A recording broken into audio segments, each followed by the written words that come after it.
Share screen-nya. PPT aja, PPT.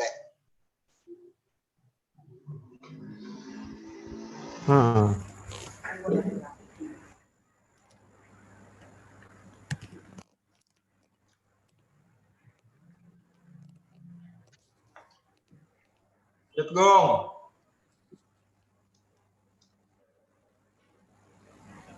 Oke, bismillahirrahmanirrahim. Assalamualaikum warahmatullahi wabarakatuh. Waalaikumsalam warahmatullahi wabarakatuh. Alhamdulillahirabbil alamin wassalatu wassalam wa ala asrafil anbiya'i wal mursalin wa ala alihi wa sahbihi ajma'in amma ba'd. Alhamdulillah, puji dan syukur kita panjatkan kepada Allah Jalla Jalaluh yang telah memberi kita nikmat iman, nikmat Islam, sehingga kita bisa berkumpul dalam pembelajaran jarak jauh pada hari ini. Alhamdulillah, kami dari kelompok 8 yang beranggotakan 2 orang. Yang pertama saya sendiri, Agung Santoso dengan NPM 311908, dan saudara Budi Chandra dengan NPM 3119-108. Kita akan membahas tema tentang pendekatan sosiologi model interaksi sesama Muslim dan interaksi Muslim dengan non-Muslim. Kemarin sudah sempat disinggung ya tentang pembahasan sosiologis oleh kelompok 6, tapi kita akan bahas sedikit lagi. Pendekatan sosiologis digunakan sebagai salah satu pendekatan dalam memahami agama, entah agama Islam, agama Kristen, atau yang lain-lain. Pentingnya pendekatan sosiologis dalam memahami agama karena banyak sekali ajaran agama yang berkaitan dengan hubungan sosial, masalah sosial. Secara harfiah, sosiologi adalah ilmu tentang kemasyarakatan. Yang dipelajari sosiologi adalah hubungan dan pengaruh timbal balik antara aneka macam gejala-gejala sosial dan non-sosial, seperti keuangan, hukum, ekonomi, agama, dan lain-lain. Pendekatan sosiologi dalam kajian agama, agama dikaji sebagai fenomena sosial. Sosiologi agama mengkaji interaksi dan interaksi antara agama dan masyarakat. Yang dipelajari adalah bagaimana tata cara masyarakat, kebudayaan maupun pribadi mempengaruhi agama dan agama mempengaruhi mereka. Dengan sosiologi, suatu fenomena sosial dapat dianalisis dengan faktor-faktor yang mendorong terjadinya hubungan tersebut. Mobilitas sosial, serta keyakinan-keyakinan yang mendasari terjadinya proses tersebut. Nah, pada dasarnya dalam pendekatan sosiologi ada tiga teori umum. Yang pertama adalah teori fungsional, yakni teori yang mengasumsikan masyarakat sebagai organisme ekologi mengalami pertumbuhan. Jadi semakin besar pertumbuhan yang terjadi, maka semakin kompleks juga masalah-masalah yang akan dihadapi. Yang kedua, teori interaksionisme, yang mengasumsikan dalam masyarakat pasti ada hubungan antara masyarakat dengan individu dan individu dengan individu yang lainnya. Yang ketiga, teori konflik. Teori konflik adalah teori kepercayaan bahwa setiap masyarakat mempunyai kepentingan atau interest dan kekuasaan atau power yang merupakan pusat dari segala hubungan sosial. Mungkin selanjutnya akan dilanjutkan oleh Saudara Chandra. Dipersilakan. Baik. Bismillahirrahmanirrahim. Selanjutnya berkaitan dengan model interaksi sesama Muslim dalam pendekatan sosiologis studi Islam. Interaksi ini merupakan suatu kegiatan yang biasa kita lakukan dalam kehidupan sehari-hari. Oleh karena itu, terciptanya hubungan yang harmonis tak lepas dari rasa saling menghormati, saling menyayangi, saling memiliki, dan melindungi antar sesama muslim. Oleh karena itu, Islam menggarisbawahi bahwa mencintai dan menyayangi orang lain itu sama saja seperti mencintai diri sendiri dalam ketaatannya kepada Allah Subhanahu wa taala.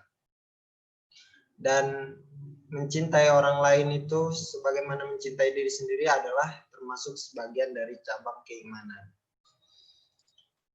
Begitu indahnya Islam yang mengajarkan untuk saling melindungi, berinteraksi antara sesama muslim sehingga terwujudnya rasa saling mengenal atau satu sama lain walaupun berbeda suku, bangsa, dan warna kulit. Sebagaimana firman Allah Subhanahu wa taala, A'udzubillahi minasyaitonirrajim. Ya ayyuhan nasu inna khalaqnakum min dzakarin wa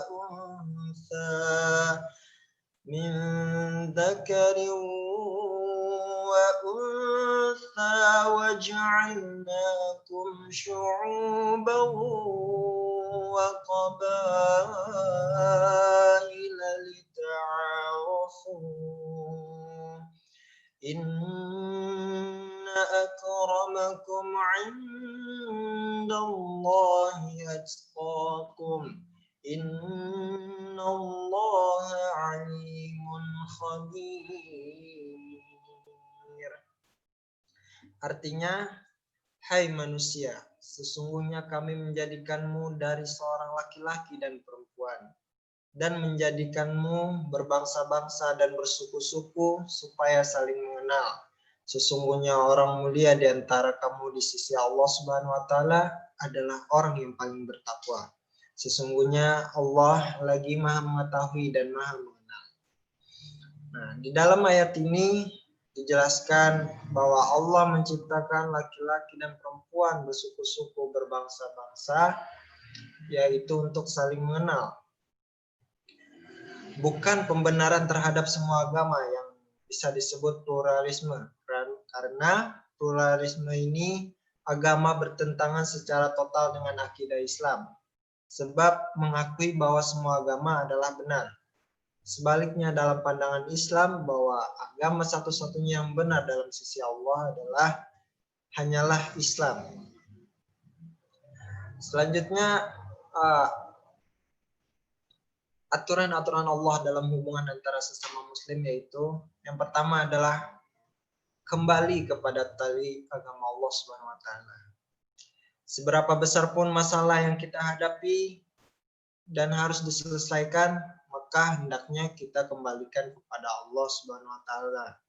Karena kalau bukan kepada Sang Maha Pencipta yaitu Allah, lalu kepada siapa lagi kita menyelesaikan? Maka hendaknya dalam menyelesaikan menyelesaikan suatu masalah, hendaknya kita bermusyawarah lalu mencari solusinya dengan memegang teguh Al-Quran dan As-Sunnah. Yang kedua selanjutnya adalah yaitu menutup aib dan melindungi kehormatannya. Sebagai sesama muslim, tentu wajib kita menutupi aib saudara kita yang muslim pula. Di dalam Islam adalah agama yang mengajarkan tentang bagaimana kita tidak membuka aib seseorang. Dan bagi orang yang menutup aib ini akan mendapatkan balasan dari Allah, bahwa Allah akan menutup aibnya dari siapapun. Sebagaimana dalam hadis riwayat Muslim, Rasulullah SAW bersabda, tidaklah seorang menutupi aib orang lain di dunia, melainkan Allah akan menutupi aibnya di hari kiamat kelak. Hadis riwayat Muslim. Yang selanjutnya adalah bahwa kita sesama muslim berinteraksi dengan membantu kebutuhan saudaranya serta meringankan kesusahannya. Sebagaimana hadis yang diriwayatkan oleh Abu Hurairah radhiyallahu anhu, Nabi Muhammad SAW bersabda, barang siapa yang melapangkan satu kesusahan di dunia dari seorang mukmin, maka Allah melapangkan darinya satu kesusahan di hari kiamat. Dan barang siapa memudahkan urusan orang yang kesulitan dalam masalah hutang, maka Allah Azza wa Jalla memudahkan baginya dari kesulitan di dunia dan di akhirat. Tentu membantu saudara kita yang kesusahan merupakan adalah suatu kewajiban kita yang mampu untuk membantunya meringankan kesusahan yang dimilikinya. Karena jika kita membantu orang yang kesusahan, maka Allah akan memudahkan urusan kita ketika kita mendapatkan kesusahan.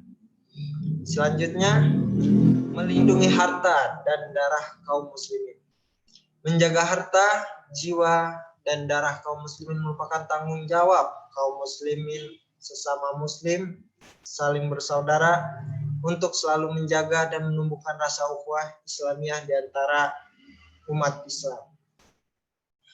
Adapun hukum asal darah seorang muslim adalah haram ditumpahkan tanpa hak, kecuali orang yang sudah pernah menikah kemudian melakukan berzina, kemudian dengan hukum bagi orang yang melaksanakan pembunuhan maka diberlakukan hukum qisas, serta orang yang keluar dari agamanya atau murtad lagi memisahkan diri dari jamaah, maka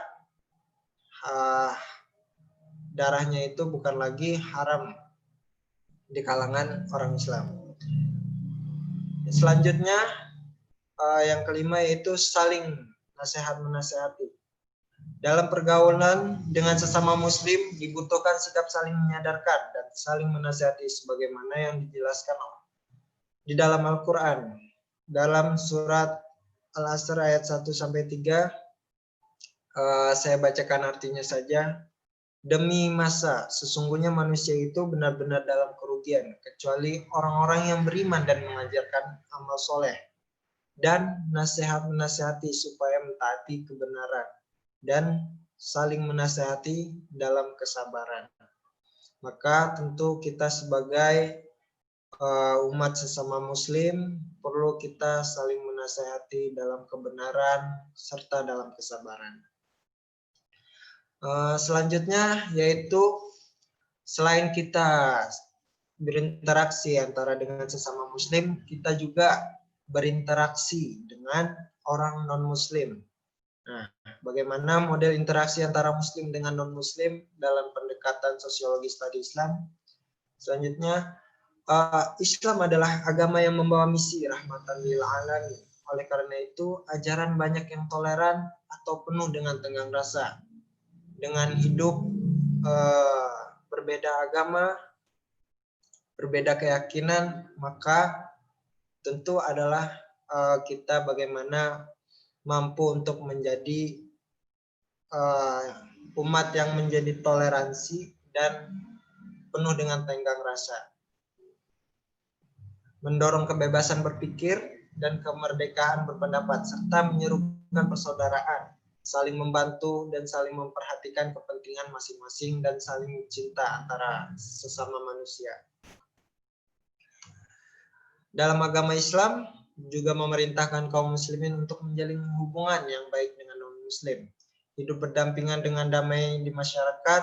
Karena itu Islam tidak hanya mengajarkan untuk melakukan kekerasan dan paksaan, tetapi Islam mewajibkan pula seorang muslim harus menghormati agama-agama lain dan pemeluk-pemeluknya dalam berinteraksi sehari-hari.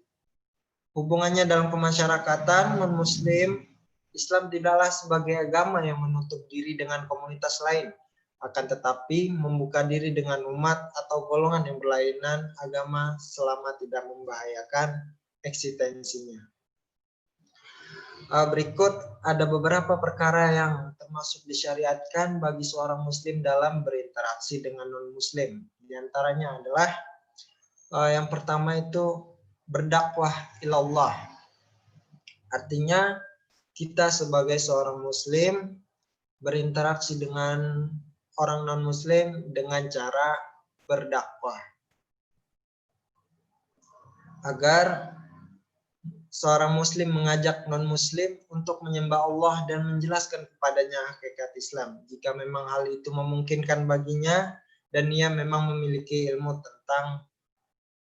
tentang mengajak orang bagaimana untuk bisa memahami tentang keislaman. Karena hakikatnya ini adalah perbuatan baik yang terbesar dan terpenting. Seorang muslim memberi petunjuk kepada orang-orang yang dengannya Yahudi atau Nasrani. Sebagaimana sabda Rasulullah SAW, "Man dalla ala khairin falahu mithlu ajri fa'ili."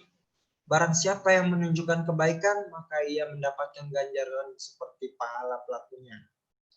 Maka ketika kita mencoba untuk mengajak orang-orang non-muslim berdakwah, menyampaikan apa tentang keislaman, kemudian dia mampu untuk masuk Islam, kemudian mengamalkan apa yang kita ajarkan, maka kita pun mendapatkan ganjaran seperti apa yang dilakukannya. Sebagaimana yang telah disampaikan tadi, sebuah hadis yang diriwayatkan oleh Imam Muslim. Selanjutnya, kita sebagai orang muslim pun tidak boleh menzalimi orang yang non-muslim, tidak pada jiwa, harta, maupun kehormatannya.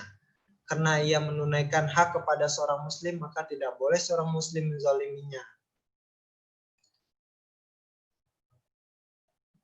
Yang selanjutnya,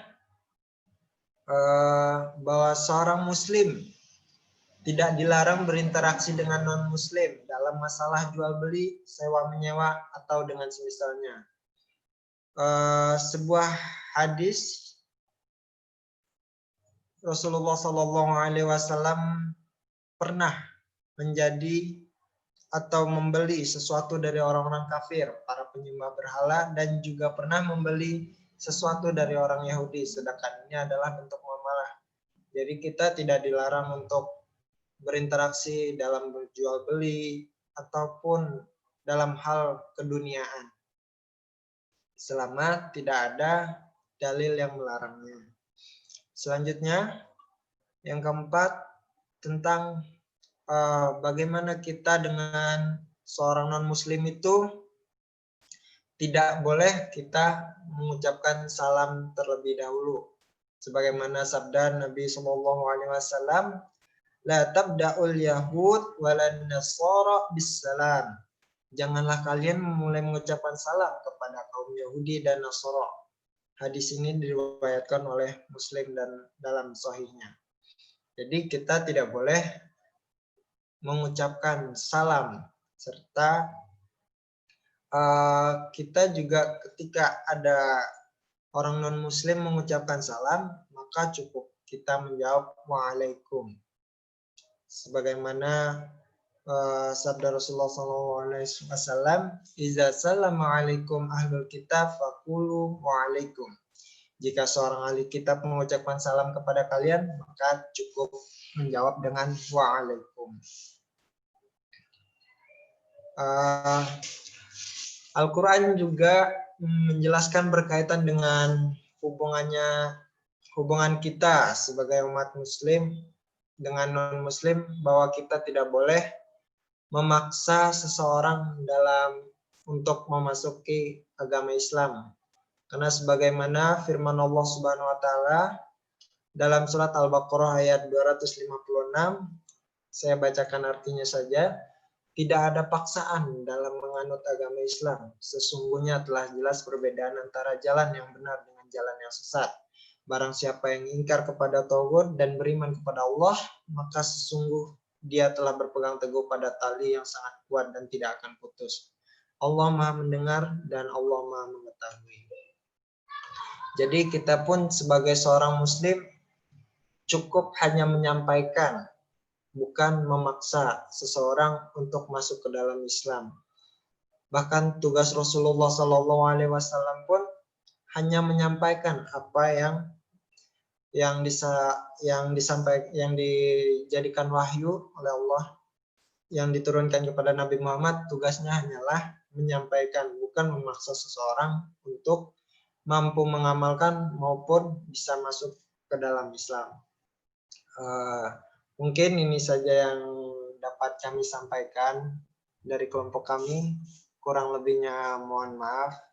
Jika ada yang mau menambahkan atau menyanggah atau mengkoreksi, sangat kami persilahkan.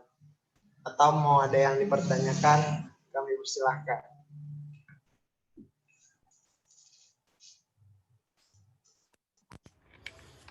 Baik teman-teman, barangkali ada yang mau ditanyakan dari pemaparan materi pada sore hari ini. Silakan di unmute, kemudian videonya bisa diaktifkan. Teman-teman aku pada kemana ini? Kok gelap sekali.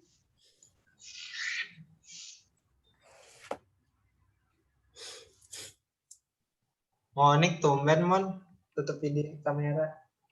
Ini sibuk ya Mon. Ada. Siap. Hanya 4 orang yang kamera. Ayo teman-teman yang mau bertanya sangat dipersilahkan sekali, atau ada yang mau didiskusikan, kami sangat terbuka. Atau ada yang mau menyanggah dari apa yang telah disampaikan, sangat dipersilahkan sekali.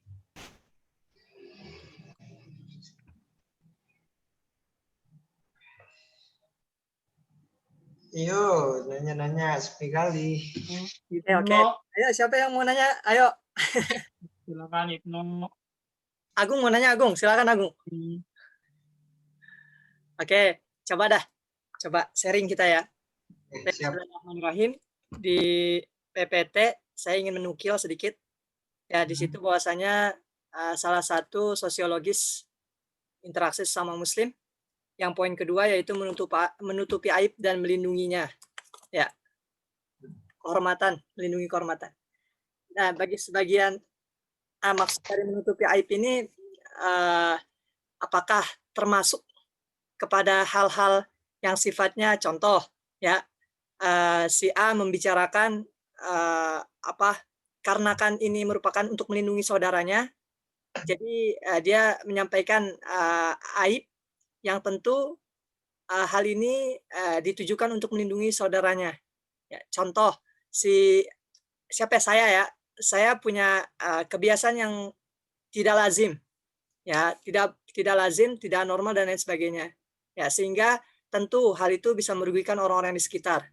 Nah, terus si Agung membicarakan saya, menyampaikan bahwasanya dia itu punya aib seperti ini, tapi tujuannya untuk melindungi masyarakat sekitar agar minimal tahu bahwasanya si Salman ini punya hal yang tidak lazim, yang ditakutkan nanti malah merusak dari, maksudnya ada target yang malah membahayakannya gitu. Sehingga Agung ini menceritakan kepada tetangganya untuk bertujuan untuk melindungi tetangga-tetangganya kayak gitu. Apakah itu termasuk aib yang mesti dilindungi gitu?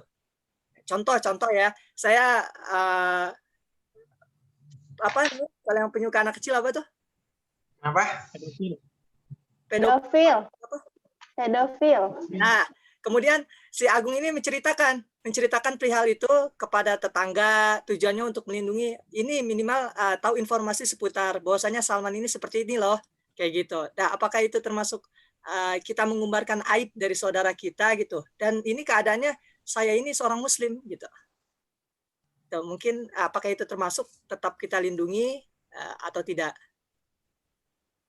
Terima kasih. Baik. Terima kasih Saudara Salman. Mungkin Agung mau menjawab. Oke, Saudara Canda duluan.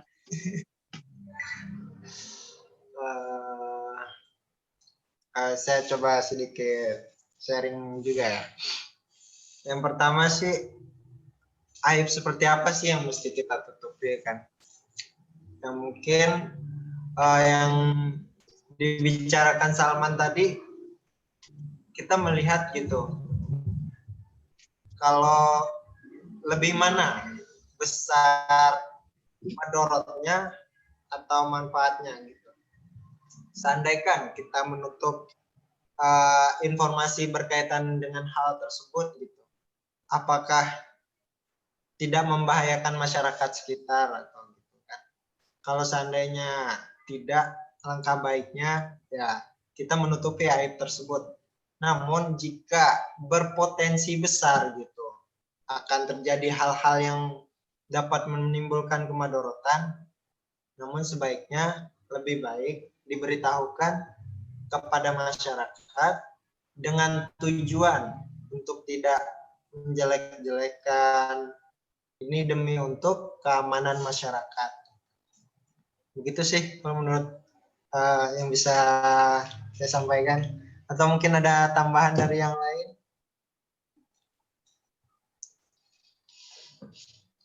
Agung mau menambahkan, Monik?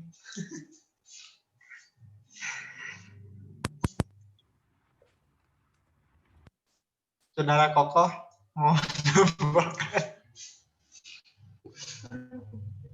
Contoh kasusnya ekstrim ini.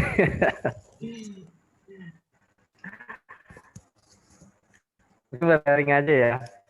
Ini contoh kasusnya sih agak ekstrim ya.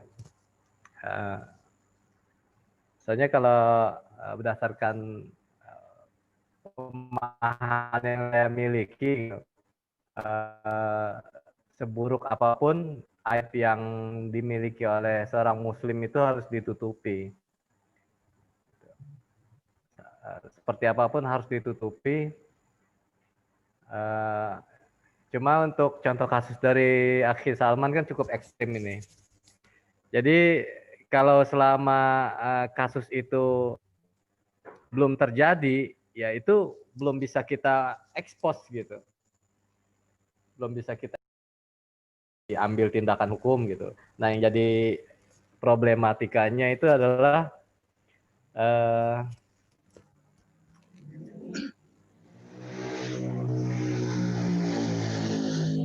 agak gimana ya? Ada satu problematikanya itu aduh, agak lupa saya.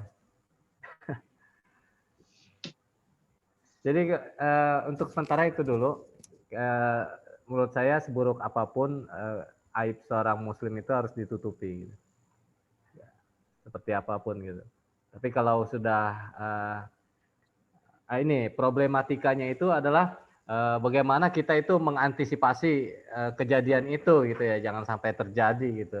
Nah, itu mungkin jadi problematikanya gitu. Tapi selama aktivitasnya itu belum terjadi, ya kita harus tutupi. Gitu. Sambil mungkin kita usaha mendakwahkan dia gitu. Mungkin itu aja sih yang bisa saya sampaikan. Baik, terima kasih Saudara Kokoh. Assalamualaikum warahmatullahi wabarakatuh. Waalaikumsalam warahmatullahi wabarakatuh. Ustaz. Alhamdulillah. Sehat semuanya? Alhamdulillah, Ustaz. Alhamdulillah. Saya baru selesai acara juga ini, maaf. Iya. Sore di Ajwa TV.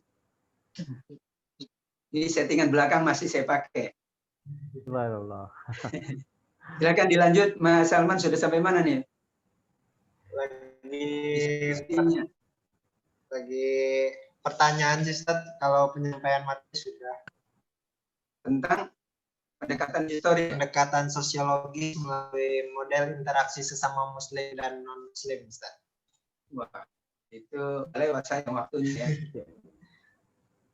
Biasanya ramai menjelang kemarin tanggal 25 Desember. Sekarang udah lewat, aman lagi. Nanti Desember itu muncul lagi. Iya. Yang tidak habis pikir menurut saya begini, Mas Chandra ya. Jadi bab toleransi hubungan antara muslim dengan yang lain itu anget-angetnya nanti gitu ya. Sama dengan kita itu saat mau lebaran baru kita ya rame-rame hilang. Padahal kalau ditetapkan dari sekarang, insya Allah tidak terjadi rame. Kan tiap bulan sudah tahu tanggal 1 sekian kan. Jadi tiap bulan di ini gitu ya. Dilihat kemudian diputuskan. Sehingga insya Allah tidak akan menggeruti masa-masa yang lain.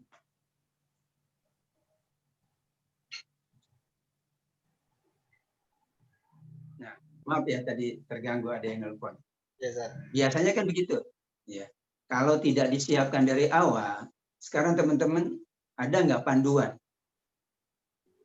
ya tentang kita toleransi secara jelas? Ada nggak panduannya? Baik di undang-undang, Ada Ustaz. atau di fatwa. Pancasila kali Ustaz. Saya sendiri itu bingung, nggak ada. Makanya kan ini yang mengatakan A, ini mengatakan B, kenapa? Karena kenapa panduan itu tidak dibuat? Kayak kita kan jelas ya, misalnya sholat ya udah 4 rakaat zuhur, jelas kan? Yang 5 berarti salah kan gitu. Ini enggak gitu ya.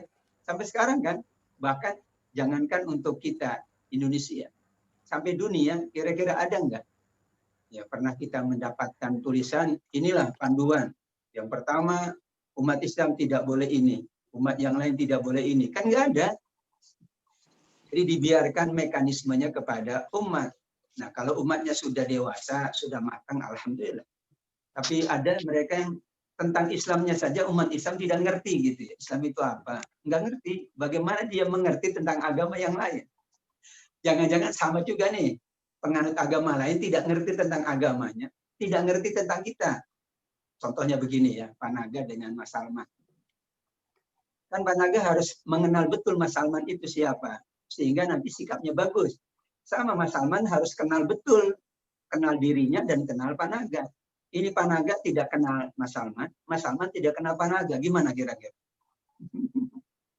gitu ya. Kita penganut muslim banyak yang awam tentang Islam. Cuek. Dia pun tidak kenal agama lain. Boro-boro dia tidak tahu itu. Yang agama lain juga tidak mengenal agamanya, tidak mengenal agama Islam. Akhirnya apa? Ya udah begini. Ya, itulah namanya juga interaksi dua belah pihak. Maka masing-masing harus memahami dirinya dan memahami orang lain. Orang lain pun sama. Misalnya contoh yang dulu kita bahas. Mereka harus paham bahwa mengucapkan titik-titik-titik itu nggak boleh. Nah, itu kadang nggak dipahami oleh mereka. Sehingga, ayo dong, ngucapin. Nah, jadi kita bingung kan gitu. Yang sudah ngerti, alhamdulillah. Tapi kan mayoritas masyarakat kita, sampai sekarang datanya berapa? Yang buta huruf berapa? Masih 70% lebih. Yang buta huruf. Itu baru hurufnya. Berarti buta maknanya, buta isi kandungan Islam masih banyak. Itu baru baca saja belum bagus. Yang buta huruf Al-Quran 50% ke atas. Yang hurufnya enggak ngerti bagaimana isinya gitu ya. Sehingga ya itulah persoalan mendesak sebetulnya hubungan antara kita dengan yang lain. Sejauh kita mengenal diri kita dan mengenal orang lain mengenal betul dirinya dan mengenal orang lain, maka akan terjadi harmonisasi. Contoh yang sangat mudah, Mas Agung ya, suami dan istri. Kan suami harus kenal istrinya. Kalau nggak kenal gimana? Istri harus kenal suami enggak? Ya. Ini udah nikah semua ya? Belum, Zat. Saya belum. Belum ya? Yang belum berarti ya pembekalan. Nah, kita kalau nggak kenal selalu salah-salah kan? Begini salah, begitu salah. Tapi yang disalahkan nggak boleh satu pihak, harus dua belah pihak. Jangan-jangan sang istri belum kenal betul suaminya. Jangan-jangan sang suami belum kenal betul Istrinya. Iya kan gitu. Kita selaku muslim kenal betul Islam kita. Kita pun mengenal yang lain. Nah, yang lain pun mengetahui ya yang dianutnya dan mengetahui yang kita. Tidak boleh dia hanya mengetahui dirinya, harus mengetahui pula yang lain. Sehingga terjadilah hubungan tadi ya karena ini sosiologis tapi melekat pada kita semuanya. Makanya kenapa keharmonian itu dapat tercipta di masa Rasul. Karena sudah ada deklarasi oleh Rasul. Saat Haji Wada, Rasul naik ke Bukit Sofa mengatakan, sungguh darahmu, sungguh hartamu, sungguh kehormatanmu adalah wajib dijaga. Inna dima'akum wa amwalakum haramun. Sudah. Kan jelas. Jadi siapapun tanpa melihat agamanya, tanpa melihat latar belakangnya, tidak boleh ya merusak harta, merusak nyawa, merusak diri. Kan sudah di ultimatum. Kemudian diperkenalkan. Bagaimana cara memperkenalkan? Ini saudaramu ya. Makanya ada hak tetangga. Tetangga itu apakah harus muslim? Tidak. Enggak. Tapi beda hak tetangga yang muslim dengan yang non muslim. Kan ada 3. Nah, ini juga harus dipahami oleh kita dan oleh mereka. Tetangga itu kata Rasul ada 3 jenis. Yang ada hubungan dengan kita, keluarga, itu punya 3 hak. Hak keluarga, hak ketetanggaan, dan hak keimanan. Yang kedua, dia nggak ada hubungan keturunan, nggak ada hubungan kerabat, tapi dia Muslim dan dia tetangga kita, punya 2 hak. Hak ketetanggaan dan hak keimanan. Ada, yang non-Muslim. Tetangga kita, dia punya 1 hak. Hak ketetangga. Hebat ya. Kalau itu kan jadinya insya Allah terjadi hubungan yang harmoni. Ya, tentu tidak secara luas gitu ya, satu masyarakat. Contoh kecil, ya inilah antara Mbak Siti dengan Mbak Monica. Kalau tidak saling kenal gimana? Ya, antara yang satu dengan yang lainnya. Maka kenapa yang pertama itu ta'aruf, saling mengenal. Di UIN itu ada mata kuliah namanya perbandingan agama. Tujuannya kan kita ingin mengenal sih apa sih ininya ya, koridornya, panduannya. Mereka pun mengenal. Dengan begitu banyak pula ketika mereka mengenal Islam, banyak nggak yang dapat hidayah? Banyak. Banyak juga. Banyak, Ustaz. Itulah ya bagaimana masing-masing kita itu tetap mengenal, mengkaji, mendalami agama kita masing-masing, dan kita juga mengenal apa yang boleh, apa yang tidak boleh. Mereka pun mengenal apa yang boleh dan apa yang tidak boleh. Demikian sedikit tambahan. Kalau masih ada pertanyaan dipersilakan. Ustaz, saya mau bertanya. Mbak siapa? Siti Rahayu. Oh iya, silakan.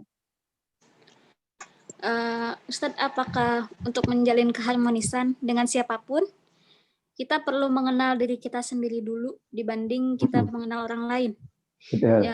Apabila kita belum mengenal diri kita sendiri, mungkin susah untuk berinteraksi. Apakah iya, Ustadz? Ya, ada ungkapan yang ada di kitab Ihya, ya, tapi bukan hadis. Ini ungkapan para ulama. Siapa yang tidak mengenal dirinya, maka dia tidak akan mengenal Tuhannya. Sebetulnya ada di surat Al-Baqarah 152 ya. Ingatlah aku, maka aku akan mengingatmu. Kenalilah aku, maka aku akan mengenalmu. Tapi yang pertama, kewajiban kita adalah kepada diri kita. Mengenal diri, mengenal agama, mengenal yang boleh, mengenal yang tidak boleh. Baru kita mengenal orang lain. Karena hidup kita tidak sendiri. Kita berinteraksi, bersosial dengan masyarakat lain. Misalnya saja, saya baru pindah rumah. Gitu. Kan saya harus mengenal diri saya. Siapa saya sih di situ? Apa posisi saya? Saya itu sebagai apa? Saya warga biasa. Ya sudah, saya harus bersikap seperti warga biasa. Terus saya harus mengenal lingkungan. Saya tanya Pak RT di sini, gimana sih kebiasaannya Pak? Gimana di sini orang-orangnya terus. Sehingga kita tidak salah dalam bersikap. Kan yang dikhawatirkan salah bersikap. Salah kita bersikap, akhirnya orang juga salah bersikap kepada diri kita. Ya, misalnya ada orang yang melakukan A. Bisa jadi orang itu mensikapinya beda. Kenapa? Dia tidak paham. Anak kecil ya merusak tanaman. Beda kan dengan orang gede merusak tanaman. Kenapa? Berarti kita mengenal ini anak kecil loh yang merusak tanaman. Bukan orang dewasa. Kalau orang dewasa kan iseng atau sengaja. Anak kecil dia nggak paham. Namanya juga anak kecil. Disitulah betul Mbak Siti kita mengenal diri kita, ya mengenal Islam ini. Kemudian kita juga ya diinginkan. Dulu Rasul berpesan kepada sahabat Zaid untuk belajar bahasa Persia. Kenapa? Supaya mengenal budaya Persia. 6 bulan beliau selesai. Bahasa kitanya kan itu kan bahasa asing. Ya. Kenapa? Bukan bahasa yang dilihat. Tapi kan budayanya. Oh masyarakat ini begini. Sehingga kita bisa ya baik di dalam mensikapi insya Allah. Terima kasih banyak, Ustadz. Ya, makasih Mbak Siti Rahayu. Ada teman-teman yang lain? Kalau sudah saya boleh Ustaz. Hah? Ya, saya boleh.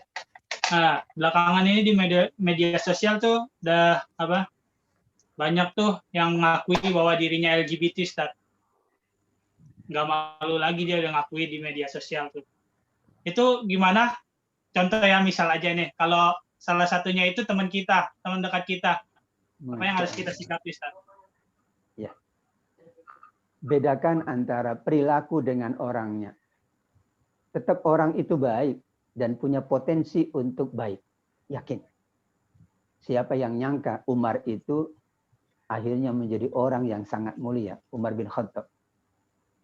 Tapi perbuatannya tidak boleh kita tolerir. Tetap kita katakan perbuatan itu dosa, perbuatan itu haram. Tapi orangnya, manakala orang itu berpotensi untuk kembali ke jalan Allah, masih dibuka, masih terbukalah hatinya untuk kita diskusi, kita ngobrol, nggak ada masalah. Yang khawatirkan adalah kita terjerumus pula, karena ya tentu ya ini kan dulu pernah saya ngisi seminar tentang LGBT. Itu ada psikolog dari UI. Memang yang dikhawatirkan itu menular ke yang lain. Tapi kata beliau, kan kita yang mengajak ngobrol, mengajak diskusi, mengajak ayo sih kita coba. Kira-kira kita maunya apa sih dalam kehidupan ini kita bawa. Kemudian ternyata dia ada juga yang kembali. Ya Allah, selama ini aku tidak ada yang ngasih tahu. Karena orang itu benci sama aku. Padahal yang dibenci itu harusnya bukan orangnya, tapi perbuatannya. Sekarang kita benci orang, 5 tahun orangnya tobat. Kita kan merasa, ya Allah. Mungkin nggak orang itu bertobat? Saya punya teman. Sangat mungkin, Ustaz. Iya, saya punya teman dulu ya. Nggak nyangka dia sekarang, Masya Allah, sudah pakai jubah, sudah pakai kopiah. Pada dulunya preman banget. Ini dia katakan, kenapa saya begini? Karena ada orang yang benci perbuatan saya, tapi dia tidak benci saya.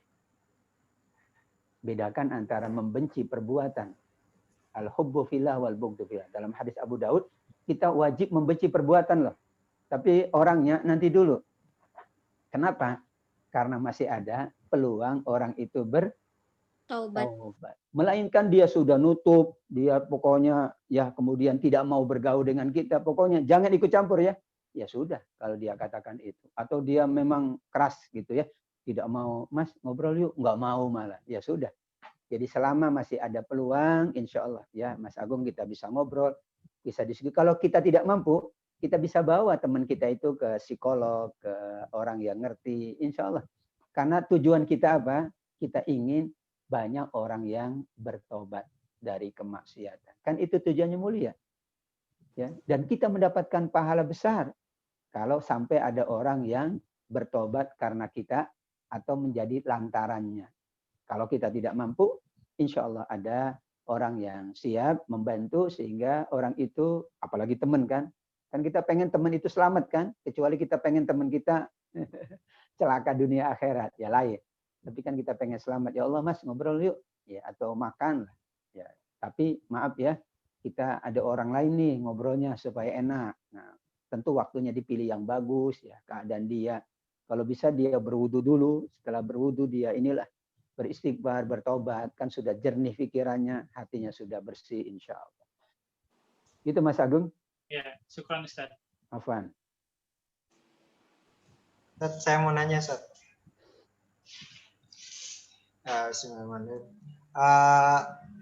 Kalau melihat gitu Ustaz, di media sosial sekarang tuh kebanyakan orang itu mengurusi hidup orang lain tapi tidak mengurusi hidupnya sendiri.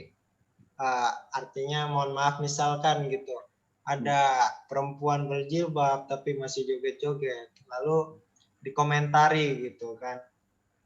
Bagaimana tanggapan kita Ustadz tentang misalnya orang berpendapat gitu tapi dia sendiri tuh belum memahami tentang bagaimana perilaku dia sendiri tapi dia sudah mengomentari orang lain gitu Ustadz.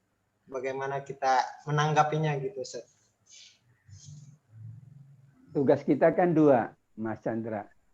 Tugas terhadap diri sendiri itu paling utama dan juga kita dibebankan kewajiban untuk menyampaikan kebaikan pada orang lain. Jadi tugas kita kan bukan untuk diri sendiri, apalagi kalau dia keluarga kita, dia anak kita, punya kewajiban kan. dia sahabat kita, teman kita. Sehingga jika ada orang yang punya kelebihan plus punya kekurangan, yang kita hormati, kita hargai kelebihannya, dan yang kita berusaha perbaiki adalah kekurangannya. Karena tidak ada yang sempurna. Orang sudah berjilbab kan bagus, tapi kok perilakunya masih begitu. Yang disalahkan bukan jilbabnya, perilakunya.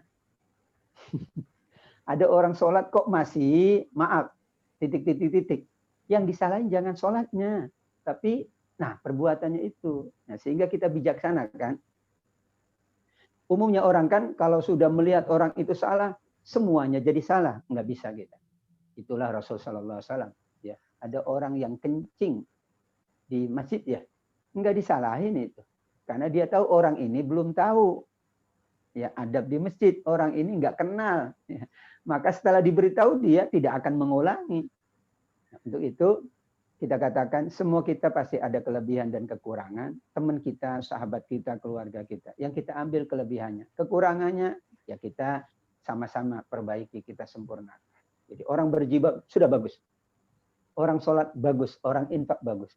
Kalau dia ada kekurangan, tinggal ditambal kekurangannya, bukan disalahkan. Kalau disalahkan dia tambah banyak lagi kurangnya. Kalau itu metodenya, insya Allah sih kita yakin ya. Orang itu mau memperbaiki diri. Ya, sehingga ya ketika ada kesalahan, kita katakan itu salah, tapi caranya. Tapi kebaikannya tidak boleh ditutupi oleh kesalahan. Ya, ada orang, maaf misalnya ini ya, kalau yang sering kita ini kan, maaf, orang ditangkap KPK.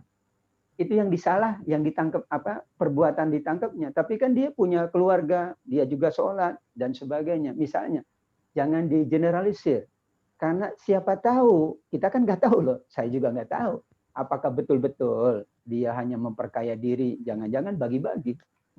Jangan-jangan kita tidak tahu kan. Untuk itu, yang kita salahkan yang salah betul-betul.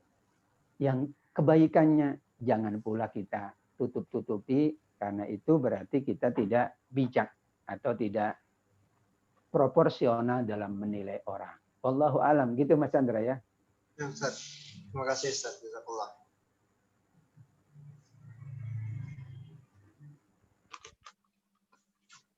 Baik, ada lagi? Ustaz, Afwan. Saya mau bertanya, Ustaz. Ya, silakan Mas Salman. Ini kan kita diperintahkan ya, dianjurkan untuk mencintai, maksudnya menyayangi, melindungi, mencintai orang lain sebagaimana kita mencintai diri sendiri gitu ya. Betul. Apakah itu kita khususkan lebih kita khususkan kepada orang yang kita kenal saja atau secara umum, Ustaz? Jadi kewajiban kita dua kan tadi, untuk diri sendiri dan untuk orang lain. Tapi orang lain itu ada prioritas. Prioritas tertinggi adalah keluarga, anak, istri, suami, ya itu kan prioritas. Tapi kan tadi ada tetangga, tapi ada teman. Dan berikutnya adalah ada orang yang mungkin tidak kenal dan kita tidak mengenal mereka. Makanya Rasul dalam hadis menyebutkan apa? Ya, ucapkanlah salam ala man arafta wa man lam ta'rif, kepada orang yang kamu kenal dan yang belum kamu kenal. Ya, itu kan menunjukkan bahwa ya kita secara prioritas memang kepada yang kita kenal dulu. Tapi ada bahasa yang belum kamu kenal. Siapa tahu dengan kebaikanmu, maka dia jadi temanmu, jadi sahabatmu. Dengan salam kita dia jadi dekat dengan kita. Dan akhirnya terjadi bertambah silaturahim kita, kekeluargaan kita. Harusnya kayak Rasul sih, nggak ada yang nggak kenal. Tapi kan dibatasi kita. Kalau kita kenal semua kan juga bingung ya. Waktu kita terbatas, ya kemudian kemampuan kita juga. Rasul tuh nggak ada yang tidak kenal. Musuhnya aja kenal betul. Ya, bayangkan. Itu menunjukkan bahwa, ya betul kan? Setiap kita adalah saudara. Bagaimana dikatakan innamal mu'minuna ikhwah. Rasul kenal sahabatnya A sampai Z. Kita pun diminta. Seharusnya kita dalam tanda kutip belum sempurna kalau kita belum mengenal semua saudara-saudara muslim kita. Tapi kan keterbatasan, karenanya prioritas. Kita kewajiban pada diri utama, kemudian siapa yang berada di tanggung jawab kita, anak, istri, ya keluarga, baru kemudian kepada orang lain untuk memperluas jaringan silaturahim, dan silaturahim itu kebaikan. Yakin suatu saat kita butuh dia. Padahal kita tidak kenal. Di jalan kan maaf misalnya ada kecelakaan. Yang nolong siapa? Nggak mungkin nunggu yang kenal dulu, Mas. Ya, yang ada di situ. Nanti dia juga ditolong oleh orang yang dia tidak mengenalnya. Kita pernah juga nyasar gitu kan. Siapa yang nolong? Nggak tahu.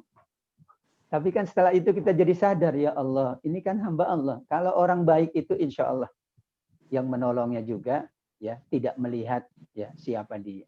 Untuk itu prioritas saja sih, tapi kita tetap ya punya kewajiban yang banyak. Bahkan kepada hewan kan kita punya kewajiban juga ya. Kepada lingkungan, kepada alam. Ini kepada manusia yang notabene sama kedudukannya. Gitu Mas Salman? Ustadz, mau nanya Ustadz. Apa Mbak Siska? Ini pengalaman sekitar aja ya Ustadz. Kan ada orang yang sering berbuat baik gitu Ustadz. Tapi dia itu selalu dizolimi terus Ustadz. Dia malah nggak pernah berbuat balik kepada kita gitu. Cara memaafkan orang itu biar nggak selalu ingat sama kesalahannya gimana ya Ustadz? Biar nggak benci berlarut gitu Ustadz. Ya, kewajiban orang yang bersalah mohon maaf. Kewajiban orang yang diperlakukan salah itu memaafkan. Ya, saya bersalah sama Mbak Siska. Kewajiban saya minta maaf.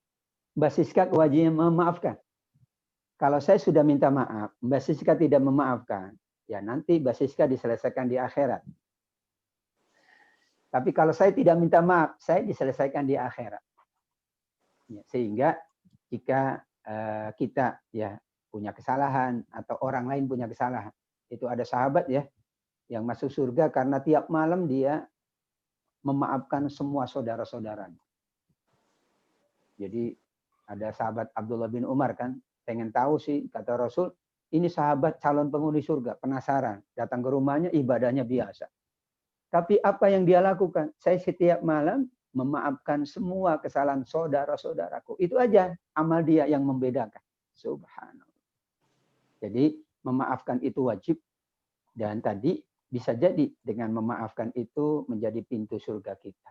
Ya kalau ada dendam, ya itu yang biasanya yang lama itu karena ada dendam atau ada hasad, ada iri. Kalau nggak ada iri sih sebetulnya selesai aja ya. Meskipun itu sudah sangat ini, tapi kalau nggak ada iri, nggak ada dendam, nggak ada benci, kayaknya selesai juga. Bayangkan, Aus dan Khazraj itu berantem, berperang selama 100 tahun. Rasul datang, mereka selesai itu, nggak berantem lagi. Pada 100 tahun mereka berperang, Aus dan Khazraj. Karena yang dihilangkan nanti di surat Al-Hasyr ya, ayat yang ke-10 ya. 10-11. Itu doanya kan wala taj'al fi qulubina ghillal lil ladzina amanu. Jangan engkau ya tetapkan di dalam hati hamba benci kepada orang lain. Nah, karena kalau masih benci sulit untuk memaafkan. Untuk itu hindari tadi ya jangan ada benci. Dia tadi yang tadi di awal ya ada pertanyaan Mas Agung bahwa dia itu manusia, kesalahan tetap salah. Nggak boleh kita menerima mentolerir kesalahan. Tapi orangnya itu belum tentu. Bisa jadi ke depan dia lebih baik dari kita. Mungkin lebih soleh. Ya, kalau teman-teman tahu almarhum Ustadz Uje, gimana masa lalunya? Nggak ada yang nyangka dia jadi Ustadz itu. Ya semua tahulah itu banyak di media sosial. Ya kan gitu. Jangan-jangan di sini juga masa lalunya nggak tahu ini. Macam-macam kan. Yang penting kita ingin lebih baik, Allah bukakan hati kita insya Allah. Itu Mbak Siska. Keren Ustaz. Ya. Baik teman-teman, cukup sampai di sini pertemuan kita. Ini menjelang maghrib adalah waktu yang mustajab. Mudah-mudahan teman-teman sehat walafiat. Ya, selalu dapat menambah ilmu, menimba ilmu. Ya. Terus dijaga kebaikannya Dan insya Allah COVID-19 mudah-mudahan segera berlalu. Amin ya Rabbal Alamin. Tapi prediksinya kayaknya semester ini sampai selesai online. Semester depan juga wallahu a'lam. Tapi nggak boleh kita putus asa, tetap kita yakin dan berdoa. Karena kan virus makhluk Allah juga kan? Makhluk Allah bukan? Kan makhluk Allah. Kuman itu makhluk Allah loh. Kutu itu makhluk Allah, nyamuk makhluk Allah. Jadi selama itu makhluk Allah, yang mengelolanya adalah Allah. Yang mengendalikannya adalah Allah Subhanahu wa Ta'ala. Yakinlah teman-teman, ya setiap kebaikan kita Allah catat, doa kita Allah catat. Bahkan ada hadis kalau doa kita belum dikabulkan, itu jadi investasi pahala. Jadi nggak boleh bosan. Ya. Jadi kita tidak punya amal, amalnya cuma doa doang. Alhamdulillah kan ibadah. Daripada doa nggak ada, yang lain nggak ada. Baik, silakan ke pemakalah, disimpulkan makalahnya sebelum ditutup. Gong. Sudah, silakan simpulkan. Siapa yang pemakalah siapa? Baik, alhamdulillah tentang makalah hari ini kesimpulannya mungkin bisa saya sampaikan. Berdasarkan apa yang telah disampaikan, yaitu berkaitan dengan pendekatan sosiologis melalui bagaimana kita berinteraksi antara sesama muslim dan bagaimana kita berinteraksi dengan non-muslim. Jika kita berinteraksi sama dengan muslim, yaitu bagaimana kita mampu menyelesaikan masalah kembali dengan Al-Quran dan As-Sunnah, kemudian kita tidak menggumbar atau kita mampu menutupi aib dan melindungi kehormatan antara kita sesama muslim, kemudian kita mampu membantu saudara dan mampu meringankan kesusahannya, serta melindungi harta, darah, dan kaum muslimin. Kemudian kita juga mampu untuk saling menasehati antara sesama muslim.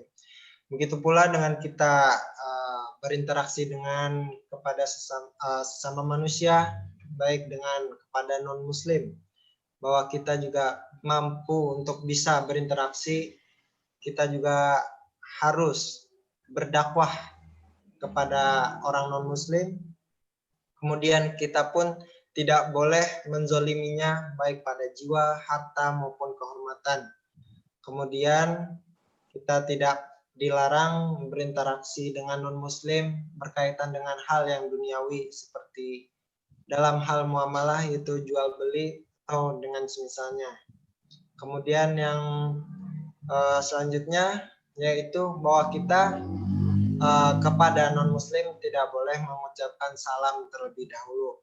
Dan apabila mereka mengucapkan salam kepada kita, maka cukup kita menjawabnya dengan wa'alaikum. Mungkin itu kesimpulan yang bisa saya sampaikan. Kurang lebihnya mohon maaf. Segala kesalahan datangnya dari pribadi saya dan segala kelebihan itu dari Allah Subhanahu wa Ta'ala. Saya tutup dengan membaca Alhamdulillahirabbil alamin. Alhamdulillahirabbil alamin. Subhanakallahumma wa bihamdika asyhadu an la ilaha illa anta astaghfiruka wa atubu ilaik. Terima kasih teman-teman. Ila liqa. Kita sudah 1 tahun dan ini tahun 2021 ya, tidak terasa. 4 kali pertemuan lagi untuk UAS atau 3 kali karena pekan terakhir untuk UASnya. Ya, mungkin awal Februari itu sudah atau pertengahan sudah UAS. Jadi teman-teman sudah tidak terasa sudah mau selesai kuliahnya ya, mau jadi SPDI. Alhamdulillah. Untuk baik. sekarang, Ustadz, untuk sekarang bukannya I-nya nggak ada. Ya nanti berubah lagi kan tidak tahu. Itu berubah terus kita itu. Ya kan nggak tahu nih sekarang ganti-gantinya cepet. Jangan khawatir. Kalau dulu saya ingat di SD sampai hafal menteri itu. Karena 15 tahun nggak ganti-ganti kan. Dulu ya. Ngapalin menteri kan dulu waktu SD itu. Menteri ini saya hafal betul. Iya, yang paling lama Pak Harmoko. Tapi kan kita Menteri hafal. Kesehatan karena, Suyudi. Iya, sekarang sulit. Ya karena itulah manusia akhir zaman. Ya. Oke, teman-teman, terima kasih. Assalamualaikum warahmatullahi wabarakatuh. Waalaikumsalam warahmatullahi wabarakatuh. Terima kasih, Ustaz. Terima kasih, Ustaz. Oke, Ustaz. Afwan.